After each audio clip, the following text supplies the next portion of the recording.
પોતે જ બનેલા પથ્થરના મૂર્તિઓ મોઆઈનું રહસ્ય. દક્ષિણ પેસિફિક મહાસાગરમાં આવેલું ઈસ્ટર આઇલેન્ડ દુનિયાના સૌથી રહસ્યમય સ્થળોમાંનું એક છે. એક સમયની વાત છે. આ ટાપુ પર હજારો વર્ષ પહેલાં લોકો રહેતા હતા.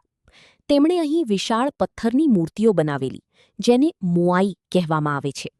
પણ રહસ્ય અહીંથી શરૂ થાય છે. કેટલીક મૂર્તિઓ 10-12 મીટર જેટલી ઊંચી છે, વજન હજારો કિલો સુધી પહોંચે છે, અને આ મૂર્તિઓ ખાણમાંથી ઘણા કિલોમીટર દૂર લઈ જઈને ઊભી કરવામાં આવી હતી. પ્રશ્ન એ છે, એ સમયના લોકો પાસે આધુનિક મશીનો નહોતા, તો આટલી મોટી મૂર્તિઓ કેવી રીતે ખસેડી? કેટલાક લોકો માને છે, એલિયન્સે મદદ કરી. મૂર્તિઓ ચાલીને પોતાની જગ્યાએ પહોંચી. કોઈ ગુપ્ત પ્રાચીન ટેકનોલોજી હતી. વિજ્ઞાનીઓએ અનુમાન લગાવ્યું. લોકો દોરડા અને લાકડાના સહારે મૂર્તિઓને ધીમે ધીમે હલાવી આગળ વધારતા. કેટલાક પ્રયોગોમાં બતાવવામાં આવ્યું કે મૂર્તિઓને થોડું ઝુકાવીને ચાલતી જેવી રીતે ખસેડી શકાય. સત્ય શું છે? આજે પણ સંપૂર્ણ જવાબ નથી. પરંતુ આ માનવ બુદ્ધિ અને મહેનતનું અદ્ભુત ઉદાહરણ છે.